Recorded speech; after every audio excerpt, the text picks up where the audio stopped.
오늘 우리가 본문으로 삼은 말씀은 사도 바울이 죄수가 되어 로마로 압송되어 가는 과정을 기록한 말씀입니다. 복음을 전했다라고 하는 이유 하나로 바울은 죄인이 되었습니다. 바울을 시기한 대제사장 바리새인들이 바울을 고발했습니다. 이 사람은 전염병과 같은 사람이다. 이 사람을 만나기만 하면 만난 사람 모두가 다 이상해진다. 전염병과 같은 사람이다. 이 사람은 흩어진 유대인들을 소욕해 하는 자다. 유대인들이 바울만 만나면 그동안 자기가 지켜왔던 유대교의 신앙을 버리고 이상한 예수 집단 그 무리에 함께하는, 그래서 유대인들을 소욕해 하는 자다. 나사렛 예수의 이단이요 그들의 우두머리다. 그리고 이 사람은 성전을 더럽힌 사람이다 라는 죄목을 뒤집어 씌워서 바울을 고발했습니다.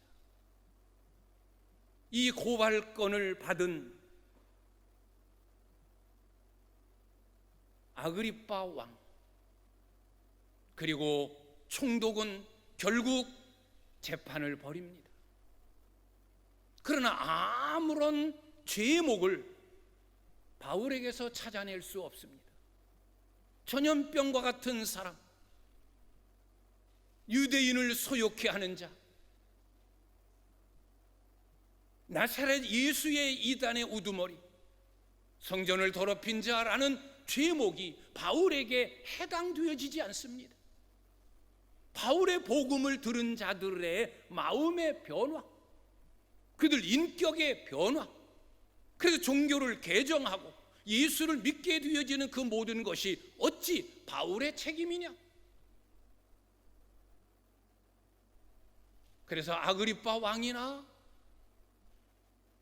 총독은 서로 상의를 해서 이 사람은 아무런 죄가 없다. 그러나 바울이 대제사장들이 고발한 죄목에 대하여 그는 로마 황제에게 상소를 합니다. 바울은 로마의 시민권을 가진 자이기 때문에 그는 재판을 받기 위하여 로마로 가야만 합니다. 그리고 로마 법정에 서야만 합니다. 그래서 아그리빠 왕과 총독이 상의하기를 이 사람에게는 아무런 죄목을 발견하지 못했지만 그러나 그가 로마 황제에게 상소하였기 때문에 어쩔 수 없이 바울을 로마로 보내야 된다. 그래서 백부장과 여러 군인들을 시켜서 바울과 그리고 또 다른 죄수들을 이끌고 로마로 가게 되어집니다. 알렉산드리아라고 하는 배를 타고 로마로 항해하는 중에 뜻하지 아니한 풍랑을 만납니다. 바울의 의견은 미항이라고 하는 항구에 머물러서 우리가 겨울을 보내야 된다.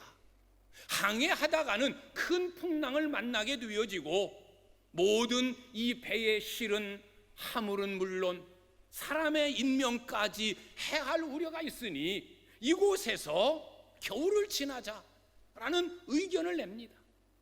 그러나 선장과 선주는 아니다. 우리 배가 이 미항이라고 하는 곳에서 겨울을 나기는 너무나 작은 항구다. 조금만 항해하면 베닉스라고 하는 큰 항구가 있으니 그곳까지 가서 거기서 겨울을 나자. 백부장이 누구의 말을 신뢰하겠습니까? 배에서 잔뼈가 굵은 선조와 선장의 말이겠습니까? 아니면 바울의 말이겠습니까? 당연히 백부장은 선장과 선주의 말을 따라 미항을 출발하여 베닉스로 가게 됩니다. 처음에는 순풍이었습니다.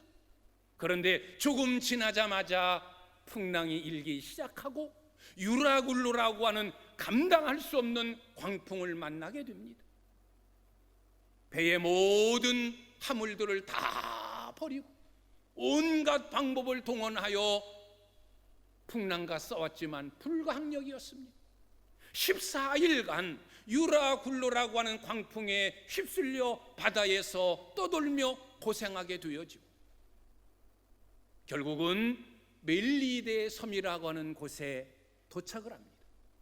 거기서 원주민들을 만나고 원주민 추장 보블리오의 아버지가 열병과 이질에 걸려 죽어가는 것을 치료해 주게 되고 그리고 다른 원주민들의 병들을 하나님의 은혜로 치료해 줍니다.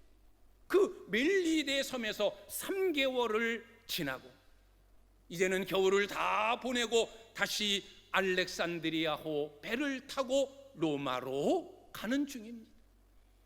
그리고 로마에 도착하게 되고 그곳에 있는 성도들의 환영을 받게 되어지고 이런 과정이 오늘 우리가 읽은 본문의 말씀입니다.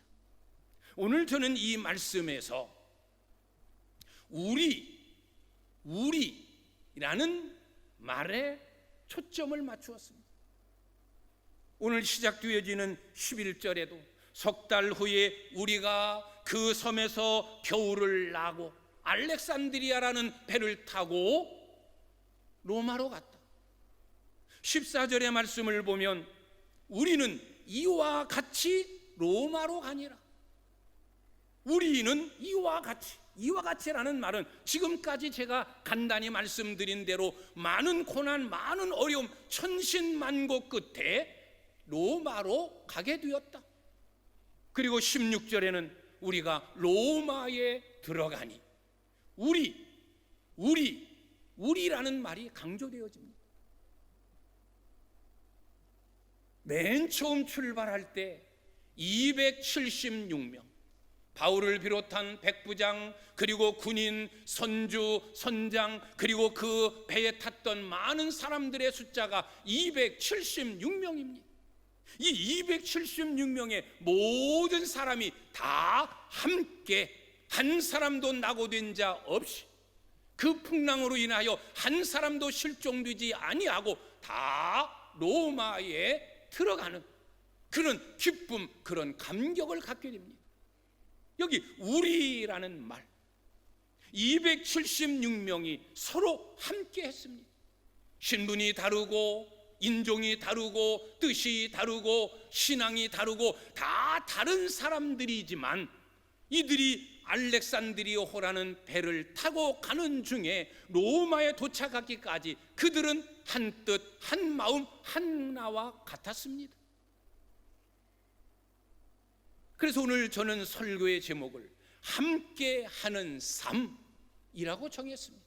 함께하는 삶. 출발한 276명이 모두 함께 로마에 도착하는 이 기쁨, 이 감격. 아니, 죄수가 되어 죽을 자리에 도착한 것이 뭐가 기쁨이고 감격이겠느냐라고 하겠지만 이미 276명의 생명은 유라굴로라는 광풍을 만났을 때 다 끝났어야 되어지는 사람들이에요.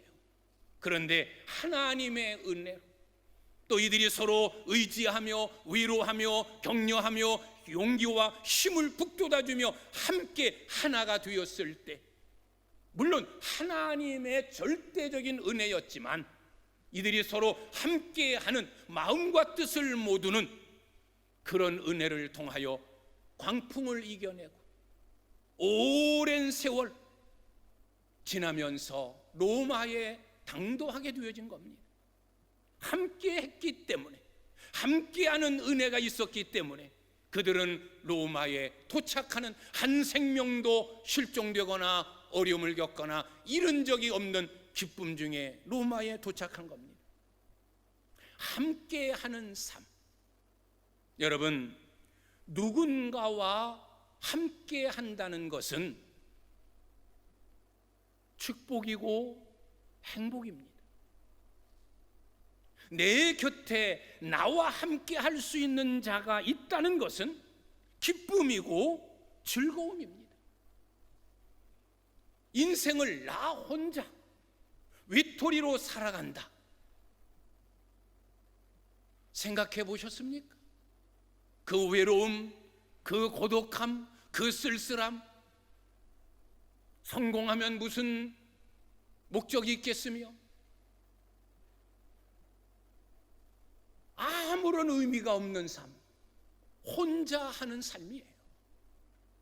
힘들어도 어려워도 때로는 괴로워도 내 곁에 나와 함께하는 자가 있다는 것, 그것은 은혜요, 축복이요, 행복이요, 보람입니다. 나와 함께 할 수 있는 가족이 있다는 것, 한번 생각해 보셨습니까?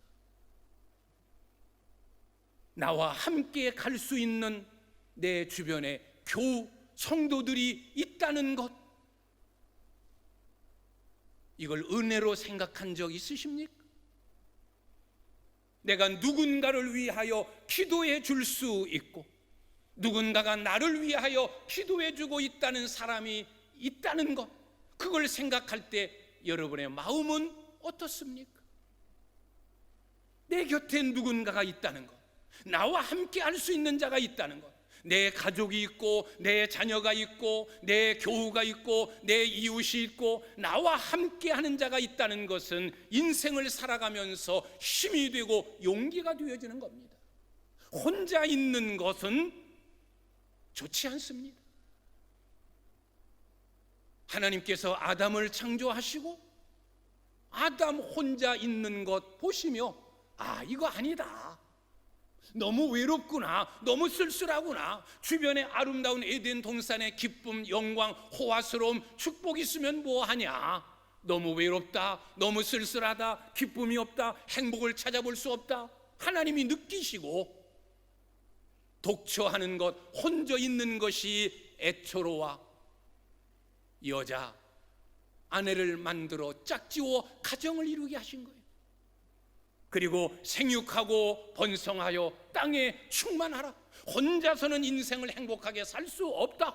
하나님께서 인류를 번성하게 하신 거예요. 세상은 혼자 사는 세상이 아니에요. 더불어 사는 세상이고, 세상은 혼자 가는 것이 아니라 함께 가는 세상입니다. 그래서 오늘 저는 함께하는 삶이라고 제목을 정했습니다. 바울이 그 힘들고 어려운 유라굴로라는 광풍을 만나고 이제 로마에 도착하게 되어지면 재판을 받고 그는 죽는다는 것을 이미 알고 있었어요.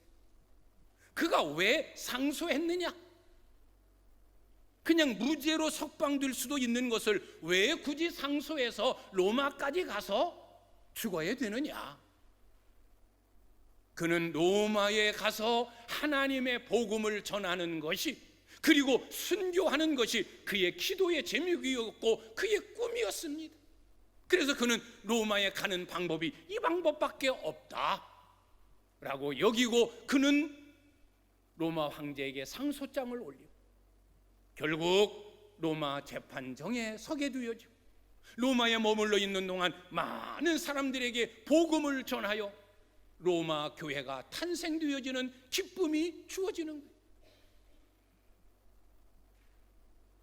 함께하는 삶. 오늘 저는 함께하는 삶이라는 제목을 통해서 세 가지의 교훈을 생각해 보려고 합니다. 첫째는 왜 함께하느냐? 함께하고자 하는 이유가 뭐냐? 우리는 함께하는 자들과 더불어 우리는 어떤 삶을 살아가고 있는가? 힘을 주는 자가 되어야 합니다. 함께함의 이유와 목적, 함께함이 기쁨이요 즐거움이요 행복이요 축복인 이유는 서로 힘이 되어주기 때문에 그런 겁니다. 그게 함께하는 자의 삶을 통하여 얻어지는 은혜입니다. 가족이 함께함으로 힘을 얻는 거예요. 남편의 힘듦과 어려움, 아내가 있으므로, 자식이 있으므로 살 이유가 생겨지는 것이고, 일할 목적이 생겨지는 것이고, 어려움과 힘든 상황을 뛰어넘어야 되겠다라고 하는 결단이 서는 것이고, 함께하는 자가 없으면 아무런 의미가 없는 거예요. 함께하는 자가 있기 때문에 힘이 되고 용기가 되고 또 다시 일어서고 희망을 갖게 되는 거예요.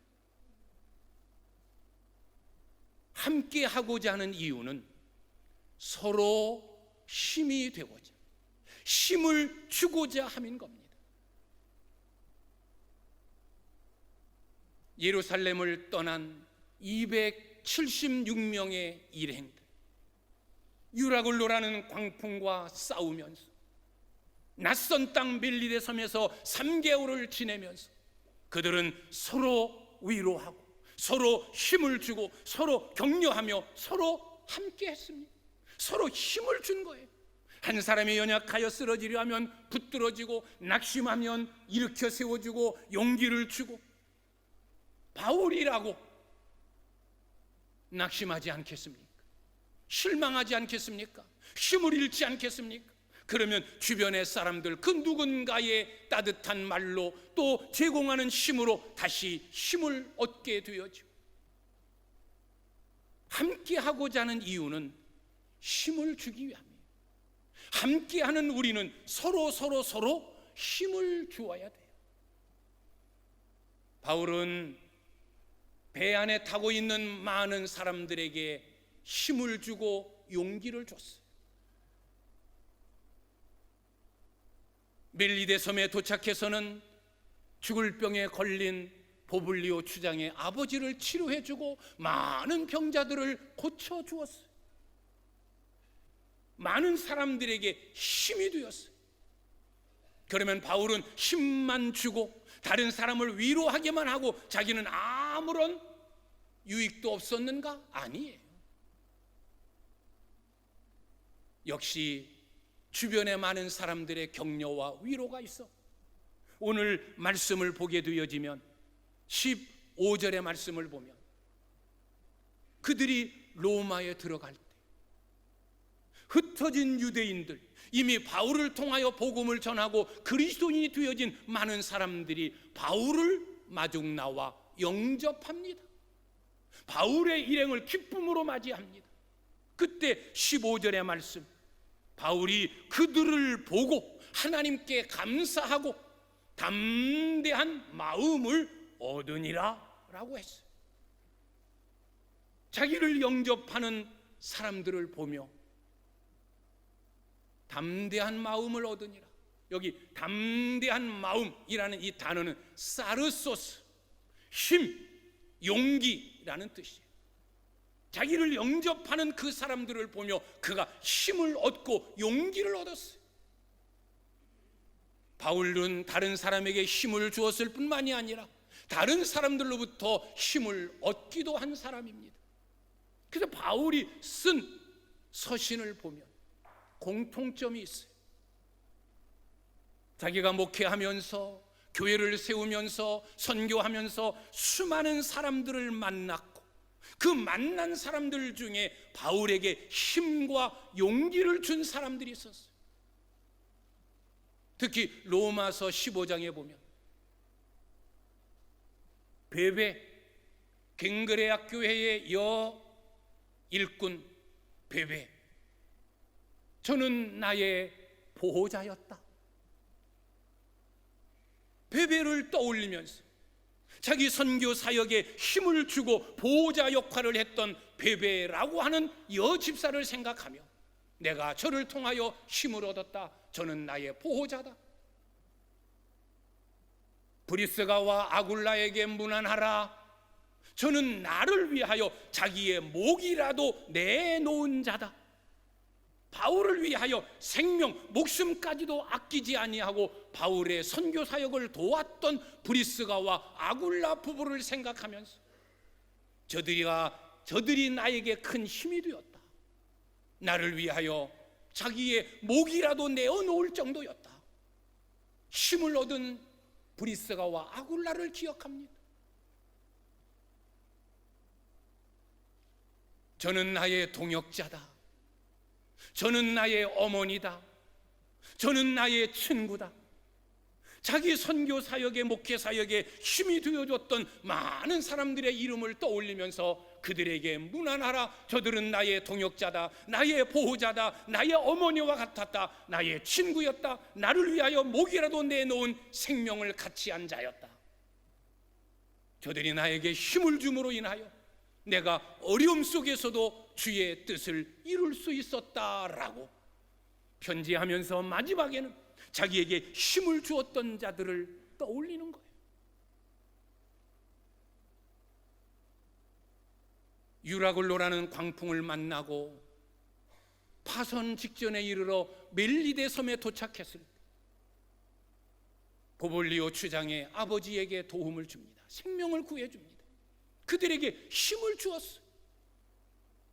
그러면 바울은 그들에게 힘만 주고 아무것도 얻지 못했느냐? 아니에요.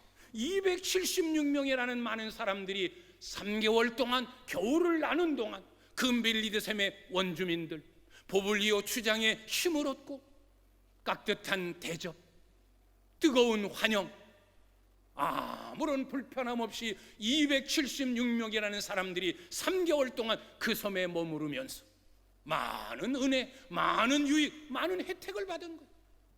힘을 얻은 거예요. 함께하면 힘을 주어야 되고, 나 혼자 힘을 주는 것 같지만 아닙니다. 누군가를 통해서 나는 또 힘을 얻는 거예요. 이게 함께하는 자의 유익이고 함께하는 자의 삶인 거예요. 가족 서로 함께하며 힘을 주고 또 가족의 힘을 받아 용기를 내고, 교우 왜 성도의 관계입니까? 우리의 관계가 어떤 관계입니까?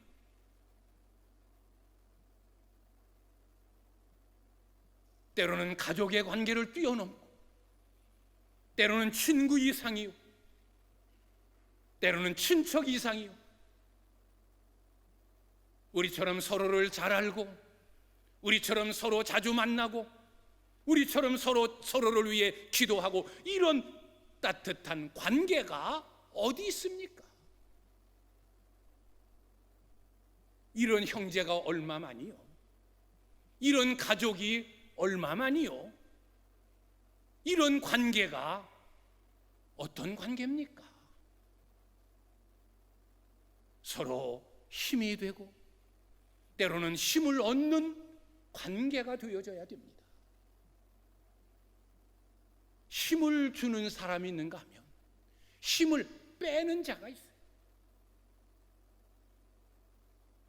따뜻한 말, 위로, 격려로 힘을 제공하기도, 어떤 때는 힘을 뺏어서 상처받고 낙심하고 시험 들게 만들어요.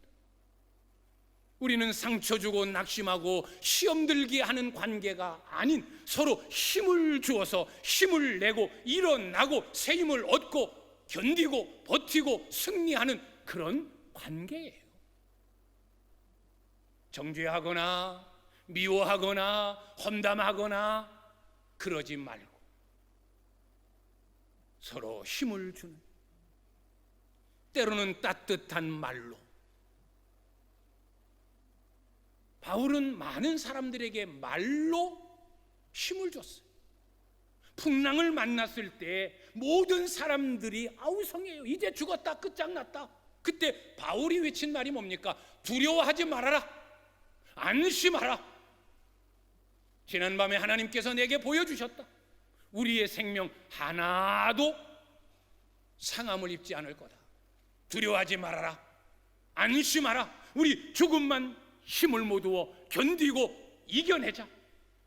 바울은 말로 배 안에 탄 많은 사람들을 위로하고 격려하고 힘을 줬어요. 밀리데 섬에서는 원주민들을 치료하며 고쳐주면서 그들에게 힘을 주었어요. 힘을 주는 것, 이것이 함께하는 자의 관계에 이어야만 됩니다. 상처 주고 낙심하게 하고 시험 들게 하고 이런 삶이 아닌 나의 따뜻한 말, 때로는 나의 기도, 나의 섬김을 통해서 그 누군가가 힘을 얻고 그 누군가가 쓰러진 자리에서 일어나고 그 누군가가 받은 상처를 치유함 받고, 이 얼마나 큰 은혜입니까? 이게 함께하는 자에게 주어지는 은혜요, 복인 겁니다. 여러분, 가정의 관계가 서로 힘을 주는 관계, 우리 오창교회 서로 교우의 관계가 서로 힘을 주는 관계, 그런 은혜가 있기를 주님의 이름으로 축원합니다. 우리는 함께하는 자예요. 가족이 함께합니다. 서로 힘을 줘야 돼요. 그게 가정이고 그게 가족이에요. 우리는 오창교회라는 공동체를 통하여 함께 천국을 향하여 가는 자입니다. 서로 힘을 주어서 한 사람도 낙오되지 아니하고 다 천성문에 이를 수 있도록 서로 격려하고 위로하고 기도해주고 힘을 주는 아름다운 관계를 이어가실 수 있기를 주님의 이름으로 축원합니다. 두 번째 교훈은 서로 용납하라는 겁니다. 서로 용납하라.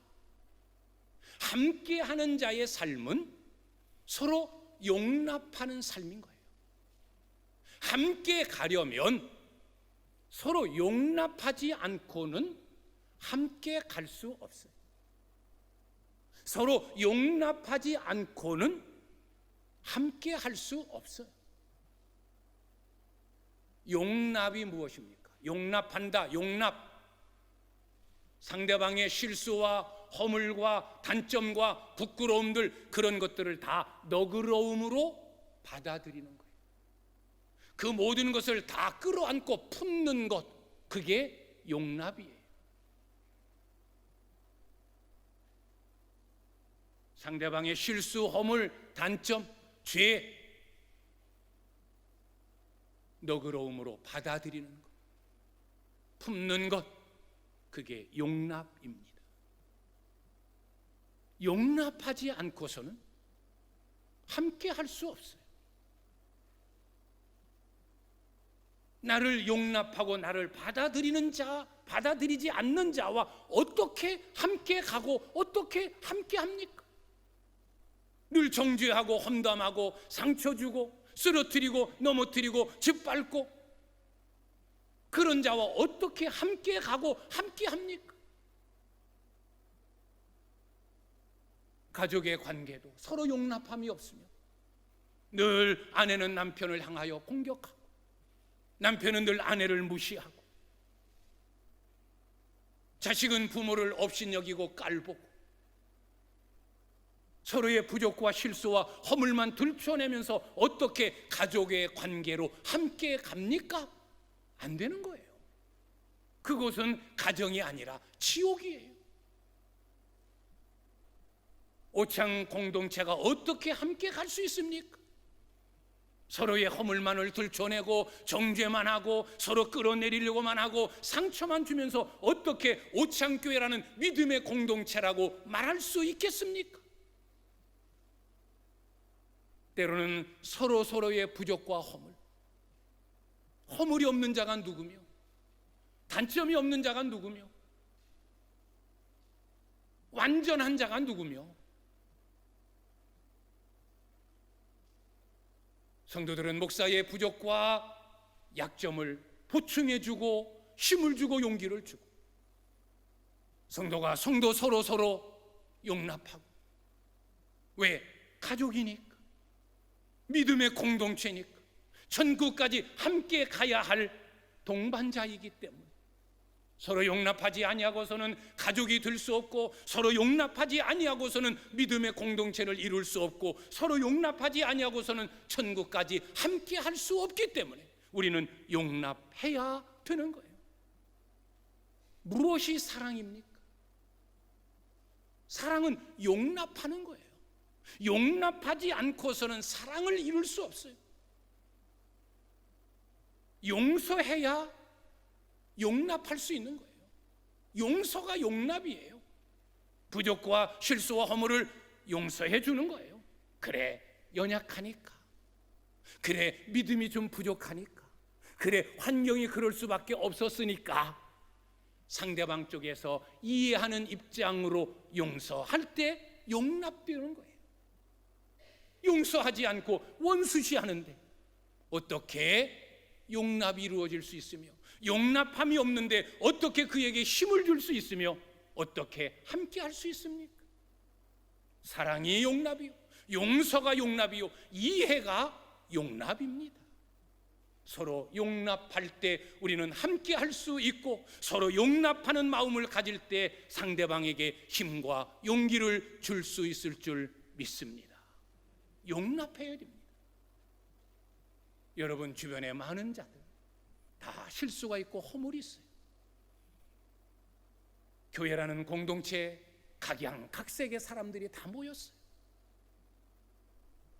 뛰어난 자, 많이 배운 자, 많이 가진 자, 똑똑한 자, 내가 제일이라고 생각하는 사람, 나 없이는 안 된다라고 여기는 사람들, 이런저런 사람들이 다 모였어요. 그들이 함께 가려면 서로 용납해야 되는 거예요. 때로는 내가 낮아져야 되고, 때로는 내가 눈 감아야 되고, 때로는 내가 못 들은 척해야 되고, 때로는 내가 용서해야 되고, 때로는 내가 낮아져야 되고, 그래야 함께 할 수 있는 겁니다. 서로 용납함이 가정에서도 교회에서도 모든 인간관계 속에서 꼭 필요한 요소인 줄 믿습니다. 서로 용납하는 자가 되시기를 바랍니다.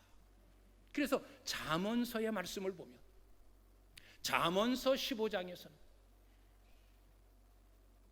채소를 먹으며 서로 사랑하는 것이 살찐 소를 먹으며 서로 미워하는 것보다 나으니라.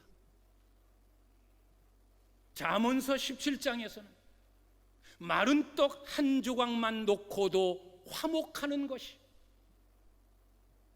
제육 육선이 상에 가득하고 서로 다투는 것보다 나으니라. 잠언서 25장에서는 다투는 여자와 함께 큰 집에 사는 것보다 혼자 움막에 사는 것이 나으니라. 서로 용납함이 없으면 그 가정, 그 교회, 그 삶에는 기쁨이, 행복이 없다는 거예요. 비록 가난해도 어려워도 별 볼 일 없어 보여도 서로 사랑하고 용서하고 용납하고 서로 함께하는 것이, 그것이 기쁨이고 행복이고 축복이라는 거예요. 주의 말씀의 교훈이에요. 그래서 바울은 교회마다 편지할 때 서로 용납해라, 서로 용납해라, 이 말을 빠뜨리지 않아요. 서로 용납하라. 왜? 교회는 각양각색의 사람들이 모이는 거예요. 로마인도 모이고 이방인도 모이고 유대인도 모이고 믿음이 좋은 자도 모이고 믿음이 약한 자도 모이고 다 모이는 거예요. 바울이 보니까 서로 용납함이 없어요.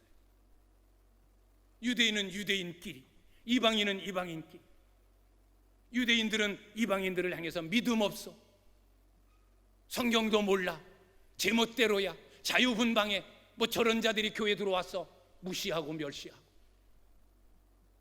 또 이방인들은 유대인들을 향해서 율법적이야, 너무 고집이야, 저런 사람들이 어디 있어. 그래서 교회가 자꾸 분열이 되고 나뉘어지는 거예요. 안 된다. 우리는 예수 그리스도라는 이름으로 모인 자들이다. 인간적인 신분, 배움, 지식, 가진 것, 이런 것들 다 밀어놔라. 우리는 믿음의 한 공동체다. 한 형제고 한 자매다. 서로 용납해야 된다. 서로 용납해줘라. 유대인들은 이방인들을, 이방인들은 유대인들을, 잘 믿는 자는 믿음이 약한 자들을 서로 용납해야 그 교회가 은혜로운 교회요, 교회다운 교회임을 강조하고 있는 거예요. 서로 용납할 수 있기를 바랍니다. 다 우리는 서로가 달라요. 재물에 가진 수준도 다르고, 지식의 수준도 다르고, 신앙의 수준도 다르고, 지금까지 살아온 삶의 방식도 다르고, 다 달라요. 그러나 서로 용납하면 하나가 되고 함께 갈 수 있는 믿음의 공동체입니다. 서로 용납하는, 그래서 천국까지 함께 가는 우리의 관계가 될 수 있기를 주님의 이름으로 축원합니다. 이제 말씀을 마칩니다. 이종선 씨라는 작가가 쓴 멀리 가려면 함께 가라는 책이 있어요. 멀리 가려면 함께 가라. 빨리 가려면 혼자 가라. 혼자 가면 빨리 갈 수 있다. 그러나 멀리 가려면 함께 가라. 인생은 먼 나그네 길을 가는 거예요. 70년, 80년, 90년. 신앙생활도 당장에 끝나는 게 아니에요. 천국까지 멀리 가야 하는 길이에요. 멀리 가려면 함께 가야 해요. 이 작가는 멀리 가려면 함께 가라는 이 책을 통하여 그가 강조하는 것이 있어요. 내가 수백만 명의 사람들을 만났다. 기업마다 직장마다 가면서 강의하고 이 사람 저 사람들을 만나봤다. 성공한 사람도 만나봤고 실패한 사람도 만나봤다. 그런데 성공한 사람들의 대부분, 그들은 카리스마가 있었다. 카리스마, 사람을 끄는 힘. 원어적으로는, 성경적인 원어적으로는 하나님의 은총이에요. 카리스마는 하나님의 은총이에요. 사람을 끄는 힘, 카리스마. 성공한 사람에게는 카리스마가 있었는데 그가 강조하는 카리스마는 따뜻한 카리스마예요. 그냥 카리스마를 강조하는 게 아니라 따뜻한 카리스마. 우리가 카리스마라고 여겨지면 때로는 냉혹, 강압, 독재, 그런 것을 떠올려요. 그래서 어떤 사람은 이 카리스마라는 이 말을 칼이스마, 칼, 찌르는 칼, 사람을 죽이는 칼, 칼이스마,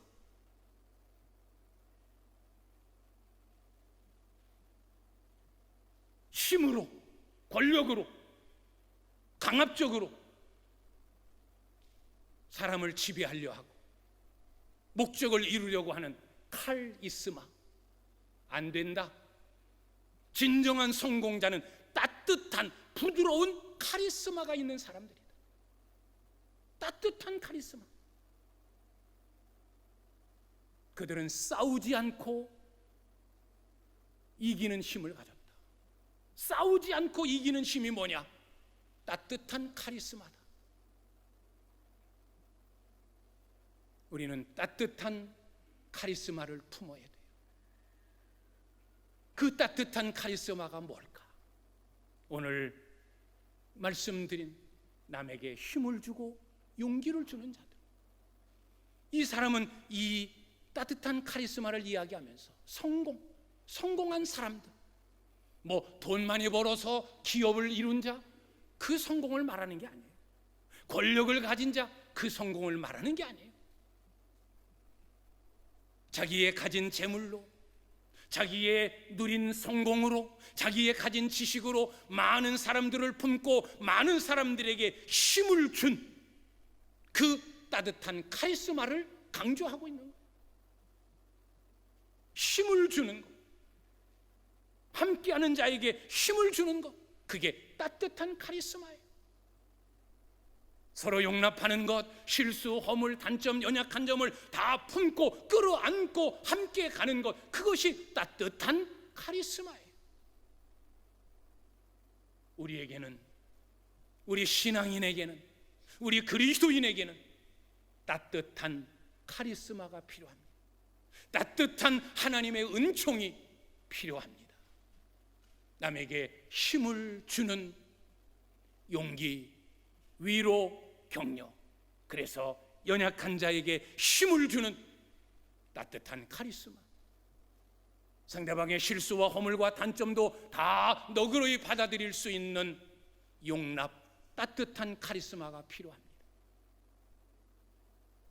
여러분의 가정생활이, 우리의 교회 생활이 오늘 주신 말씀과 같이 서로 힘을 줌으로 함께하고 서로 용납함으로 천국까지 함께할 수 있는, 힘들고 어렵고 고달픈 인생길이지만 서로 함께함으로 그 길을 행복하게 가고, 많은 핍박과 어려움과 죄악이 가득한 천국길이지만 함께 힘을 주고 서로 용납함으로 천국까지 함께 다다를 수 있는 저와 여러분, 우리 모두의 관계가 될 수 있기를 주님의 이름으로 축원합니다. 기도하겠습니다.